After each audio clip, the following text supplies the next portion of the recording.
Rebel salute, rebel salute, rebel salute. Ladies and gentlemen, brothers and sisters, friends, enemies, and comrades, I'll just be here for brief. Today it's Friday, so I have a lot of things going on.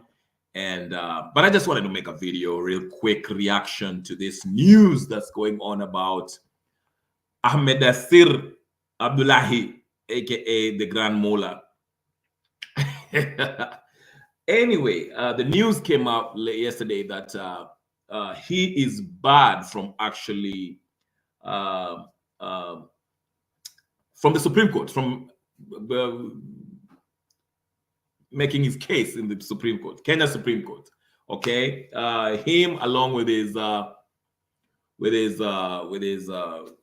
firm. Okay, so basically anyone who's works under Ahmednasir's law firm cannot have a day in the Supreme Court. He's banned permanently. So I'm yet to dig into this story because, as you know, I don't really. The reason we were given is because Ahmednasir Grand Mola, as they call him in Kenya. I don't know. Anyway, let me just go ahead. The reason given was because he has been incessantly calling out the judiciary, saying the judiciary is corrupt, saying judges, this judge is corrupt, that, it's been always, constant attacking of the judiciary, okay? And so they, call me akafanya hiyo kitu. In my opinion, I think it's granted, Number one, I see a lot of people coming out in his defense, lot of lawyers. They're like, oh, that's infringing on his constitutional rights. He has the right to speak his mind. And the discussion I was having with somebody yesterday was, listen, if you are a lawyer, okay, your name is in the whatever advocates thing, register. They call it the register of lawyers in Kenya. Let me just use that word, There's a certain way you can conduct yourself. And if you feel that somebody is, is corrupt, sorry guys, my hair is like all over. I didn't fix my hair. I just wanted to make this video. And if you feel that a certain judge is corrupt or certain magistrates are corrupt, there's ways to go about it. The same way I had Otiende Amolo when he was debating that Sholei lady, was telling the lady that, if the president feels that there's some corrupt judges, there's channels in which you can take to take care of that, your maneno. You don't go to the social media and disparage the whole judicial branch of government, okay? So that's the same thing. In my opinion, I think it's whatever. It's they should have. This guy, his history is very sketchy.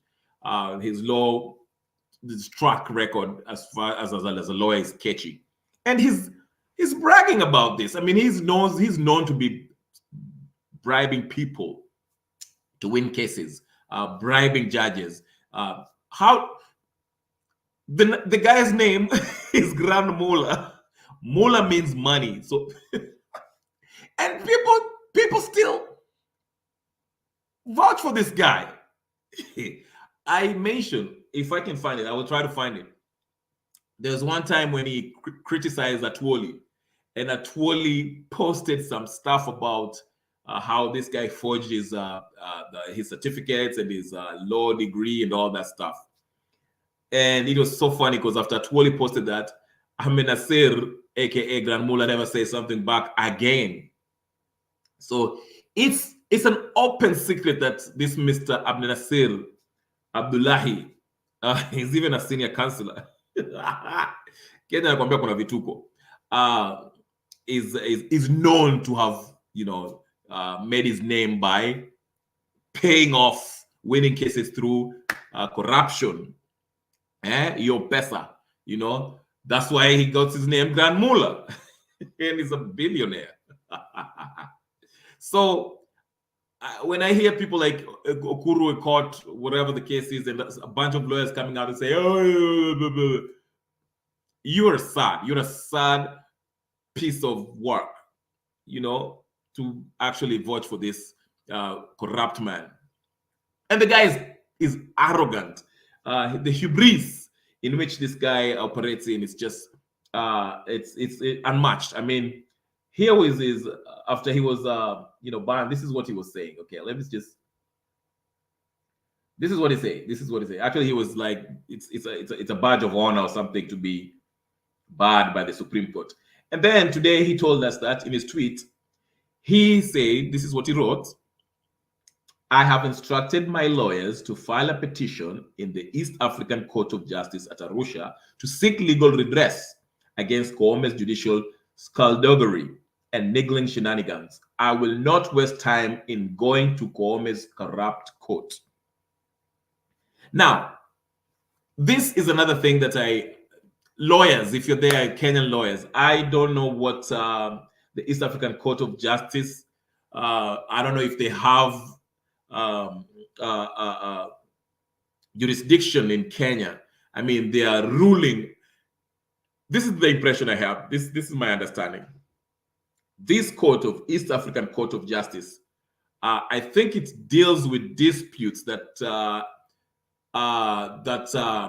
are related to treaties between these East African nations. Okay, let's say, for example, that issue of you remember when Uganda was saying they will not transport their oil through Kenya or something like that. So if there was a contract between Kenya and Uganda, and Kenya felt a type of way, Kenya can take that case to the East African Court of Justice. Okay, so in my understanding of things, this East African Court of Justice, it deals with issues that are between two nations, the member states of these three East African nations.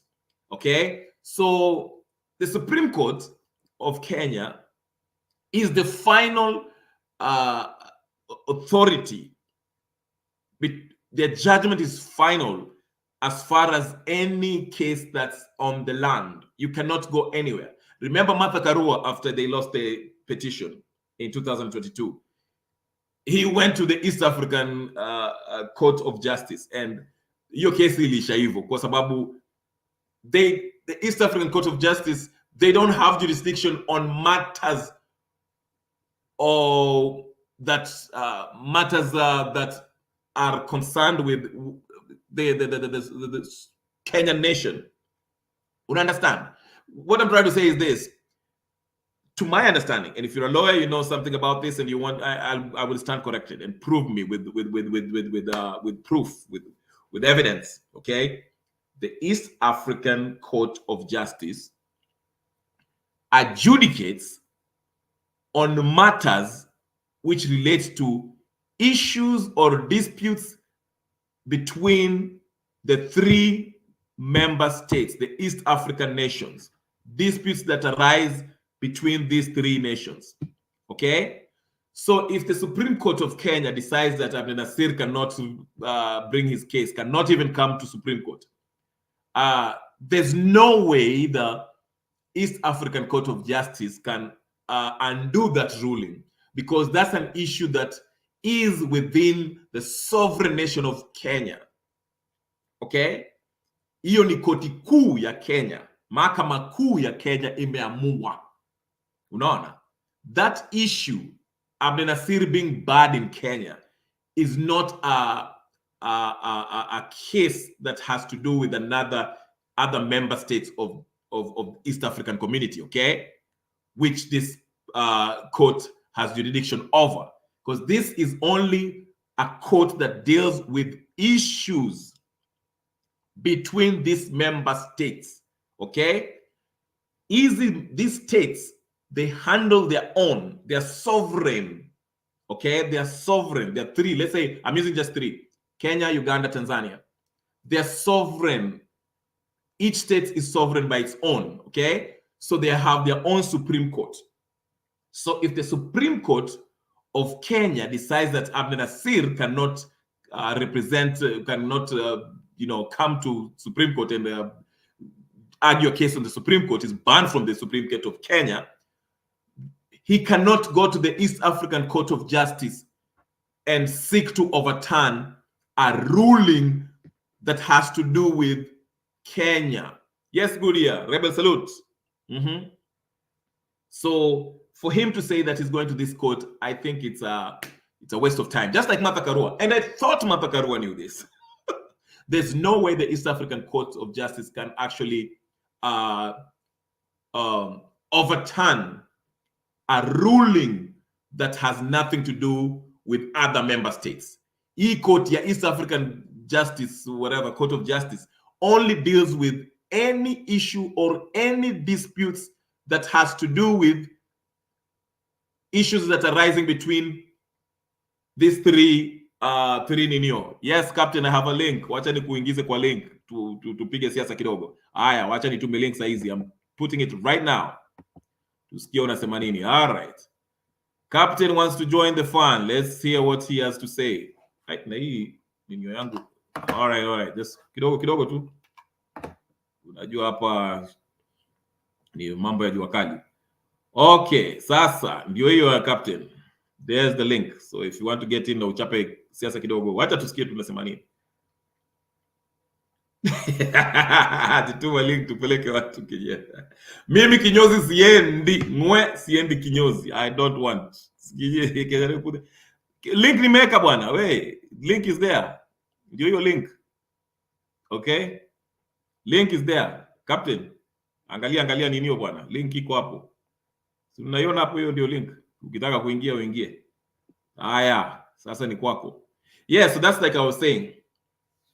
So hii mambo ya Abdullahi kuenda sijui East African Court, it will not help him. Haya, ndio huyo Captain ameingia, basi tumuone. Hey. Chamoge. Muneo. Haya, niambie. Sawa, habari gani? Mzuri. Ahmednasir amesema anaenda East African Court. Amechoka na Koome. Sawa, unaonaje mambo hiyo Ahmednasir? Amenyimwa kazi.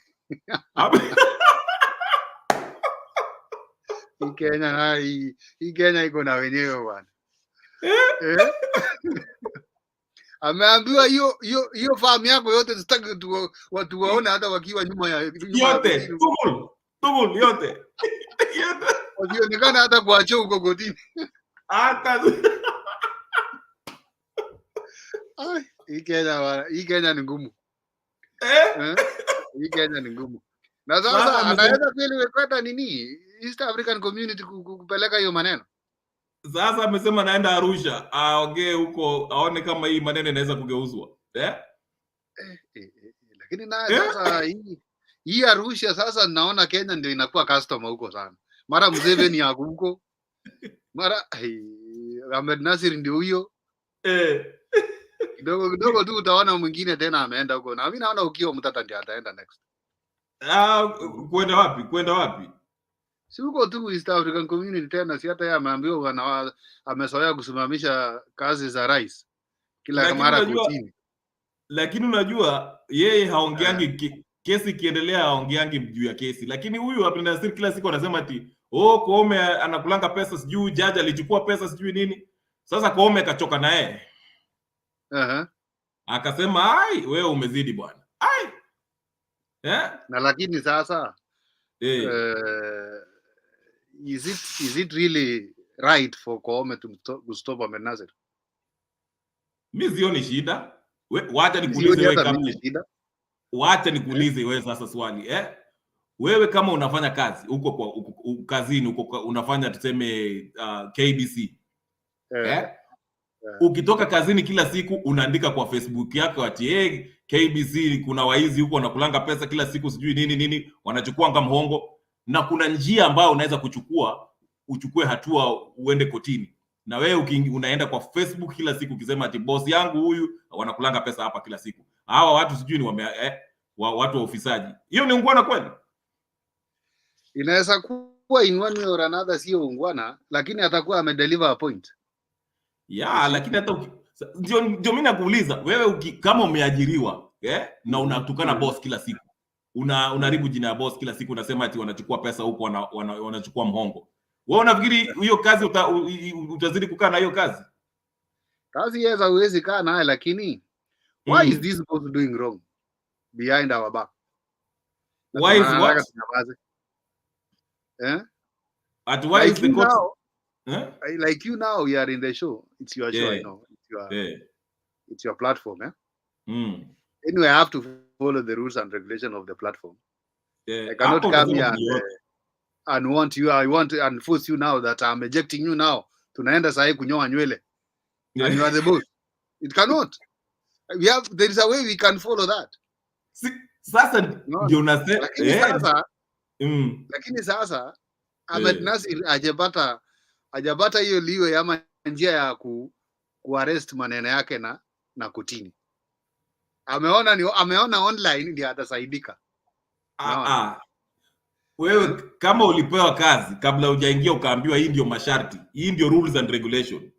Ukipata kama kuna mtu anafanya ufisadi huko kwa jikoni, peleka mambo kwa chief, alafu mukate mambo kwa chief. Si ati unaenda kwa Facebook unasema ati hii kampuni ni mbaya na wewe ni mfanyakazi hapo. Unaona hiyo ndio. Na Abdullahi amejua.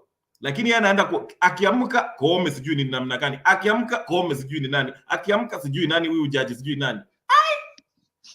So now Kenya Rebel, now when we are discussing what we are discussing about Ahmednasir and the war between the government, the executive government, the judiciary, the last 2 weeks, is it that judiciary itself has been weakened by Ahmednasir? Anapeleka mpaka ni kama anapeleka maneno kwa the executive government. Lakini unajua rais ndiye alianza hii maneno, kwa sababu rais ndiye alianza kusema ati that is why I'm saying rais alijua aje kama si Ahmednasir anasema hii maneno. Kuna mtu obvious alimwambia, lakini rais amka asubuhi hivi na aseme sasa kotini kuna corrupt charges. Iko kitu amechunguza hivi na akaangalia, lakini rais ameshapelekwa kotini kabla kwa rais. Hata vile alikuwa nganini hapo Eldoret, rais ametoka wapi? Ni Sugoi ama Chepkoilel? Sugoi. Yote mbili, Chepkoilel na Sugoi. Si yako na hiyo shamba nyingine inachemka Chepkoilel. Okay. Sasa walikuwa wanamzumbua nampeleka kotini kitambo. Sasa alikuwa naona hii majaji wanalipwa na watu wengine. Sasa amejua, si ati ni kitu ajui. Kenya kama uko Kenya umejua kuna majaji ambao wanachukua pesa. Unajua walikuja kuchoka na yeye kwa sababu kama wazungu wenyewe walichoka na yeye. Huyo ni customer wa kotini. Hata hii mambo yote hii mapaka pongi zote zinaendelea saa hii kotini. Anajua atapita na hizo. Nani? Si rais. Nilikuwa nafikiri unasema Abdullahi. Okay. Abdullahi nini achana huyo. Hizo zake za kwenda huko Arusha, aende tourism tu huko. Aende kaangalia wanyama wa pori. Aende Serengeti hapo aseme nimetoka East Africa Community. Ameenda kuona simba. Hakuna kitu itafanyika hapo. Lakini rais do you think there is somebody can question William Ruto in that court, even if not Museveni alone? Museveni. Anyway, leo ameshinda ninio? Ameshinda ilikuanga social health. Hiyo kitu imekuwa Uganda leo. Sijui ni nini, kuna kitu imekuwa huko. Ile ilikuwa mkutano wa sijui Nine Alliance sijui nini vile mambo ya Nine Alliance na Museveni na watu wengine huko. Sijui walikuwa naongelea nini, but nitachunguza hiyo maneno kabla sijaongelea hiyo maneno. But hiyo maneno tukuje tupige pasi hapa. Ile kesi nataka na ngoja ni ile kesi ya affordable housing. Nafikiri itatoka. Walisema wataikata hiyo kesi. Walisema 20 what? Kuna tarehe walisema hapo. Ni hii wiki inakuja, si ndio? Hii wiki tu inakuja hii. Nataka tuone hiyo. Hiyo tutaangalia alafu tufafanue vizuri. Lakini rais akishinda hiyo kesi ni kama alikuwa amefinyilia Koome. Akishinda. Lakini hii shida ya mambo ya affordable housing Kenya Rebel, mimi sioni bangali kuna makosa. Makosa tu ni allocation. Ile niliwaambia hapa siku nyingine kwamba wewe saa hii Kenya Rebel umeondolewa penye ulikuwa unaishi ukaambiwa tupatie hii nafasi tujenge nyumba magorofa kadhaa, tukimaliza unakuja kuingia nyumba yako. Utarudi aje hapo? Kuna document uliambiwa wewe utakuja na document yako hapa, hii ni nyumba yako. Sasa wewe unaona ni sawa? Allocation is the problem, but building the houses is not a problem. Sasa ndio nasema hivi, badala ya kufanya hivyo, sinaseme tu aende aseme haya, kila county, tuseme county ya Kisumu, county ya Nairobi, waangalie shida yao ya watu wanataka nyumba. Wale watu wanataka nyumba, tuseme kama Kibera vile wanaishi Kibera hapo, waseme haya, tutawajengea gorofa, muache kuishi hapa kwa hizi nyumba ya matope ama nyumba ya mabati. Unaona? Sasa county ndio chukulie hiyo maneno, watu wafanye hiyo maneno. Rais mwenyewe asifanye hiyo maneno. Maana yeye rais tu vile umesema, hiyo mambo ya location, uweze kuambia mtu ati wewe toka kwa hiyo nyumba yako matope, nitakujengea alafu uingie. Nani alikuambia ati yeye anataka kuingia kwa hiyo nyumba ya gorofa? Sasa ukiwachia county ndio watakuja waseme sasa tupige tuangalie referendum hapa. Mnataka nyumba ama mtaki nyumba? Alafu watu watakuambia kama wanataka nyumba, kwa sababu si ni ukitaka kuretire unataka kuwa na nyumba yako huko pale umetoka Burubuzit. Unafanya kazi unafanya kazi Nairobi, ukimaliza utarudi kwa nyumba yako na shamba yako. Wewe hutaki gorofa, wewe unataka shamba ambao ukiamka unakamua mbuzi. Si ati unataka gorofa. Nani anataka gorofa? Sasa hiyo ndio shida. Sasa ndio maana ako kwa koti ndio. Unajua hii mambo ya town, kama kuna mtu anaogopa town, kwanza ni mkale. Kwanza hiyo mataa mingi zikiwaka mingi hiyo, anaingia Sunisa na anaenda ushago. Anarudi kesho kama zimezimika. So hizi mambo mnatuambia sisi kwanza korofa juu hiyo. Naweza hata usiku bwana nimeanguka. Wacha nikuulize. Sasa watu wa huko watu wasingishu wamefurahia hii maneno ya housing. Sikiza Kenya Rebel, unajua wewe hata wewe unajua. Wale watu wanafurahia housing. Housing imejengwa town, Eldoret town. Hawajajenga huko ushago kwetu, mimi penye natoka huko Zoi huko ndani. Ni town hapa. Na unajua ni kina nani wako town? It's either vijana. Sitaki kutaja kabila zote za cosmopolitan county of Uasin Gishu. Vijana ndio wako hapo. Kuna wale wazazi wao walikuwa kwa serikali kitambo, wakakataa reserve kabisa. Wako tu hapa within hapa town hapa. Na ukichunguza hawa sana ndio wako na ile bungalow ile, yani nyumba kubwa na iko na parking yake, hapo na kashamba kake kadogo ya mboga hapo. Wao ndio wanaishi town. Lakini sasa penye affordable housing inajengwa ni huko kwa slum, let me say slum. Unaona? Na wenye wako huko ni mavijana tu ndio wataingia hizo nyumba. So ukipata wazee kama sisi, mimi nakamua ng'ombe yangu nyumbani, nimeweka kale kabro box yangu kabejine 5 na kuja kuuza town na jogo 2, nikianza kuona mataa imekuwa mingi. Unaona? Wale wanaishi manyumba, wale vijana wameamua town. Watu wa town kabisa. Wacha nikuulize swali. Town kabisa hawa. Sasa wacha nikuulize. Wewe ni mtu wa Uasin Gishu, umetoka Rift Valley. Unajua nasikia watu wa sijui kama wewe ni Azimio ama Kenya Kwanza, lakini nasikia watu wa Azimio wakisema sana ati kwa ground vitu zimegeuka. Hata mpaka Eldoret, hata huko Uasin Gishu wamekataa rais. Na mimi siko huko kwa ground, sasa siwezi kujua, lakini ningependa kujua ni kweli watu wameanza kukasirikia rais, ama kwa sababu najua hata huko na simu, ama ni Ruto anakupigia simu. Endelea tu. Sasa nakuuliza hivi. Katika jamii ya Wakalenjin najua mko kuna Kipsigis, kuna Nandi, kuna mambo mengine na mambo mengine. Mimi sijui yote. Wewe ukipima weather ya ninio ya baridi ama joto ya siasa, unaona bado wanafurahia, kwa sababu watu wazimio wanajaribu kutuambia ati hata huko ground imechange, ati wapendi rais. Hiyo ni ukweli kweli ama tu ni porojo, propaganda na stories za Abdullahi? You remember one day you said here that on the other platform that we need to be honest to each other. Even here now I'm telling you, we have to be honest. Let me tell you, our people are not happy, lakini wanajificha. Sikia kutoka kwangu sasa. Tunalia kichini, hatuwezi kuja sana na kilio cha nguvu hiyo.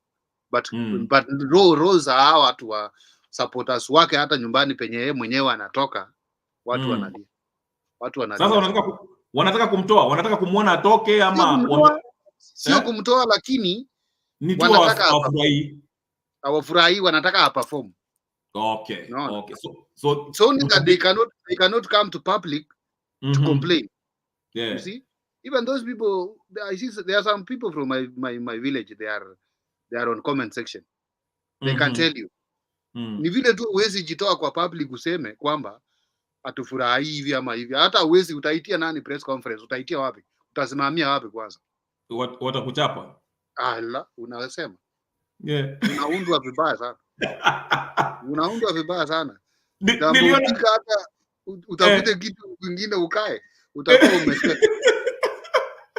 Na ndugu yangu nani? Sasa engineer nini mbaya na engineer anavunja vitu? Engineer niliona kama anavunja vitu zudi. Engineer sasa anaenda anasema wale ndio wamegrab shamba. Alisema hata kotini hataki kusikia mambo ya koti. Anasema tuende kotini hiyo. Siku hiyo ataongea Kiingereza. No, alisema ataongea Kiingereza ukivutia biashara. Goja. Hii si ni yule mama aliongea na rais, akamwambia, na walisoma na huyo mama classmates, si ndio? Yes. Akamwambia niko na shida hapa kwa hii shamba. Sijui alimwambia ati afafanue hiyo maneno ya hiyo shamba. Okay? Na kumaliza tu hivi, engineer akaenda na wafuasi wake hapo, nikaona wamechafua vitu. So nani vitu mpaka Pawazo inanyorosa miti mpaka chini. Sasa nani yako kwa upande, who is wrong and who is right? You know, sometimes Kenya Rebel, some things we don't have to come to public. Hata rais mwenyewe anajua hiyo shamba ni ya nani. Hiyo shamba ni ya wananchi wa Kenya, si ya mtu mmoja. Au rais akiwa pale angejitokeza tu wasiwasi kwamba hiyo shamba ni ya public nini. Unajaribu kutuliza hali, umalize shughuli ile ulikuwa nayo pale. Lakini as a member of parliament who is engineer himself, he knows what he's doing. Don't think that what engineer was doing, president doesn't know. President is very much aware of that. Hiyo mambo ilienda kotini bado ama bado inaenda kwa kotini ama bado tu ilimalizwa? Hata sasa hivi penye inaendelea, amesema tu ako tayari. Ako tayari. Kiingereza utasikia hiyo siku Kiingereza. Unaona? Hata Sudi bwana. But the best thing with Sudi, I like Sudi, he's working a lot for his constituents. He's working a lot. Anasimamia wapi? Nimesahau pale anasimamia. Kapseret. Okay. Na huyu kijana anatusumbua hapa, kuna watu wawili wanasumbua. Naona Cherargei alianza kusumbua Murkomen hapo. Hiyo mambo ilienda namna gani? Hiyo mambo ya Cherargei na Murkomen, unajua Cherargei is somehow right, ingawa ni labda alinyimwa 10% yake. Ndio maana you know there are people, I know them. Labda alinyimwa 10% yake hakupata. Na labda aliahidiwa utapata. Sasa ndio maana sasa anamwaga mtama. Akasema atoboe maneno. Anatoboa maneno. Na huyu nani anatusumbua sana? Huyu Peter nani? Anaitwa nani? Selassie. Wacha Selassie ni mgoroki. Selassie amechoma waya moja wachana. Amechoma huyo. Selassie alienda kotini. Nilikuwa nataka kuuliza juu ya huyu Peter Keter, si Selassie. Keter. Alfred Keter. Alfred. Kwa nini hakuna chuki na rais? Unajua chuki ya Alfred Keter na president haikuanza leo, ama haikuanza jana ama juzi. Imeanza kitambo sana wakati wa second term akiwa na Uhuru. President akiwa na Uhuru. Hapo ndio chuki ilianzia. Akajaribu ni kama anasema the government is corrupt. Mtu wetu ameenda huko juu ni deputy president, yeye anakula peke yake. Jaribu kumuuliza sasa, wewe unakulaje peke yako? Anasema nyamazeni na ninyonga. Mkiniuliza maswali nitawaongelesha, itaninyonga, wacha nikule. Hiyo ndio chuki ilianzia tu hapo, hiyo chuki. Alafu akaungana na huyu wa Cherang'anyi Joshua Kutuny, Baadaye ni kama akakuja akawa obedient kidogo, akapewa kibarua hapo. So Alfred akabaki sasa ni kama I don't know, he is trying to be the kingpin, na sijui kama atakuwa kingpin na vita. Kingpin wa wapi? Wasingishu? He is looking to be the kingpin of Kalenjin after Ruto. That is what they are fighting with Mandago. Si mimi niko nafikiri nani ndiye atakuwa mtoto wa Moi, mtoto wa Nyayo. Anaitwa nani? Gani? Nani anaitwa nani? Gideon. Moi boys wameisha nani? Moi boys wote waliisha. Wameisha? Moi boys kuna hata mmoja MP sahi.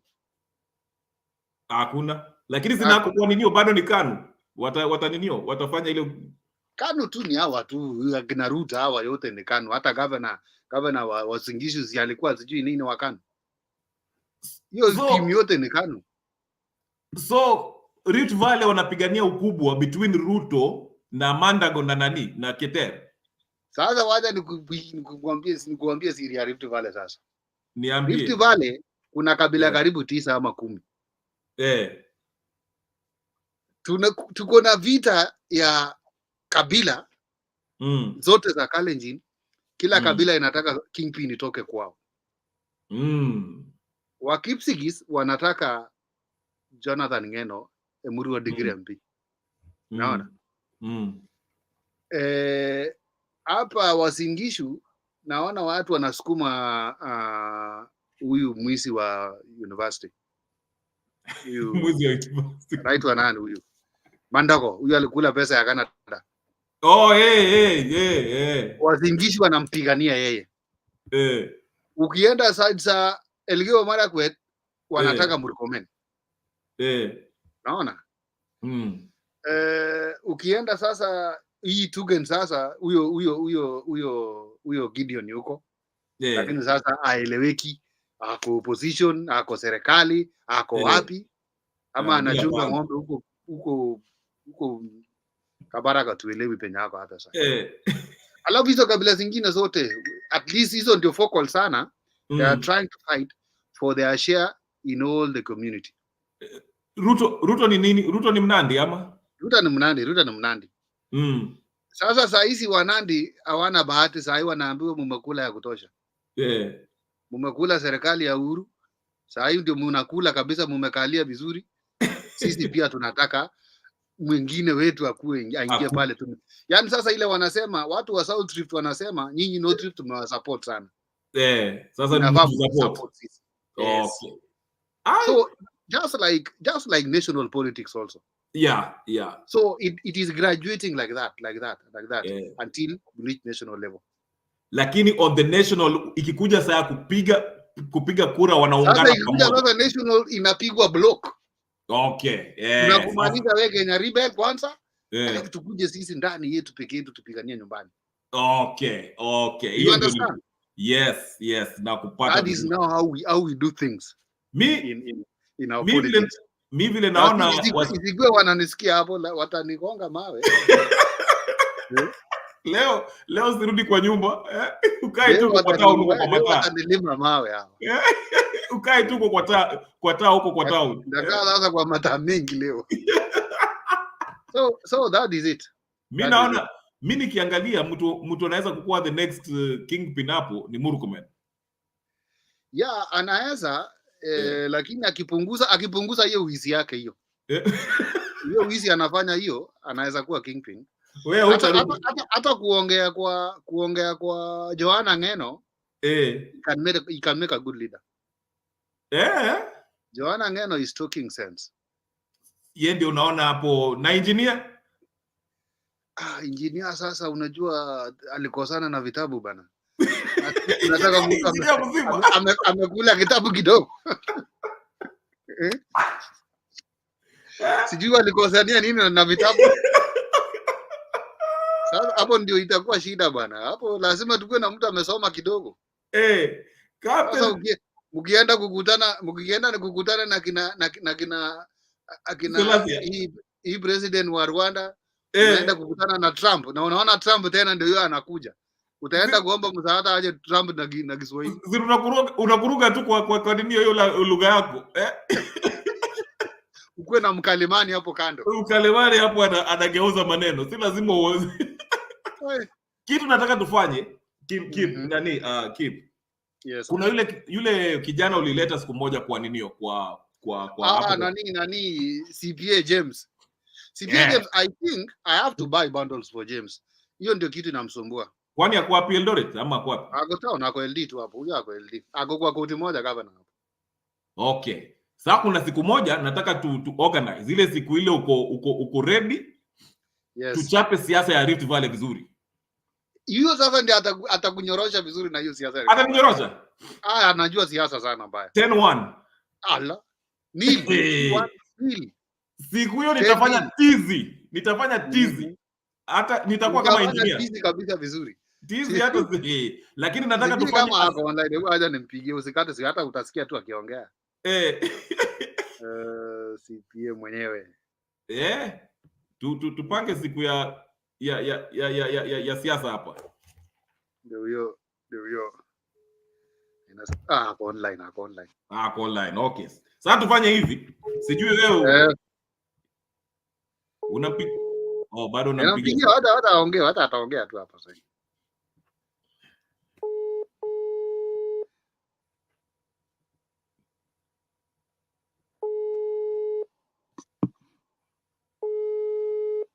Najua ni Friday. Huyo anachapa kitu. Inaweza kuwa ako tamasha. Ndio. Waachana na yeye bwana. Huyo anakula starehe. Anakula mahali yake huyu. Lakini atakuja kupiga. Sasa sikia. Wewe nataka next week upange na yeye na watu wengine kama watu 5 hivi. Tuchambue siasa ya Kenya Kwanza, Wazingishu district na vile mambo inaendelea.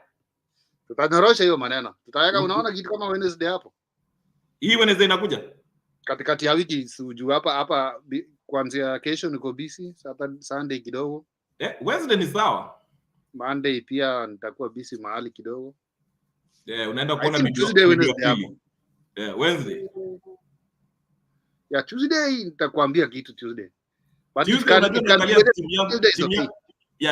Tuesday nitakuwa busy kidogo. Wednesday saa ngapi? Tuseme saa ngapi Wednesday saa ngapi? Sisi tutakuja mapema, so unaona saa hiyo wanapotea. Tunaweza kuja karibu saa 3 hivi ikiendelea. Saa tatu ya wapi? Unajua tuko ngambo mbali. Saa 3 ya Kenya ya jioni yani. Okay, saa 3 ya Kenya. Haya. Sasa hiyo saa 3 ya Kenya on Wednesday. On Wednesday ndamwandikia. Leta watu 5 tuchape siasa ya Rift Valley kabisa. Kuna mwini ndaleta Hezi ule madam mmoja pale. Alikuanga Mtembei siku nyingine. Nilimleta Mtembei. Ndaleta huyo CPA. Na jamaa mmoja anaitwa James. Okay, sawa. Sasa nitaingia mapema kabisa ndio tuchape siasa ndio tuone. So utani alert Wednesday masaa 10 hivi. Masaa 10? Okay. Ndio kama niko mbali kidogo ndajipanga kufika mapema kwa system. Sawa captain. Hata mimi wacha pange vizuri niende nikaangalia bibi wangu wa pili. Wewe angalia bibi wa pili, mimi natafuta watatu. Hapo na yako ya pili hiyo. Asante keep. Ni kama Jex hayuko leo. Jex watana na yeye. Jex unajua anafanyanga kazi mbili akishachoka sasa anasema sasa. But sijui kwa nini anakuja show anaongea mpaka panelist wanachoka wanaenda. Sawa Kenya Rebel, wewe tutalinda. By the way, ambia watu wasubscribe wakikuja hapa kabla wakuje. Obvious. Hata ndio comment kuna jamaa ameandika kwa comment. Hiyo lazima. Huyo ni good deal. Asante Kip. Thank you so much. Rebel salute. Asante sana. Have a good night. Thank you. Thank you. Oh, ladies and gentlemen, I had a good laugh. Thank you to Rebel Kenya Rebel. Kip. And Goodyear on the comment section. Goodyear is a soldier. So Rebel salute to you. I have to leave it here, ladies and gentlemen. It's Friday. I didn't know I would have a guest, but hey, my friend Kip showed up. Tunachapanga siasa kama kawaida. Thank you so much, everyone. I will talk to you guys tomorrow. If I don't have a show tomorrow, I'll probably have a show on Sunday or Monday. You know, weekends is soccer, so tunaangalia mambo ya soccer. But if I'm not in the weekend, on Monday I'll be here, as you can see.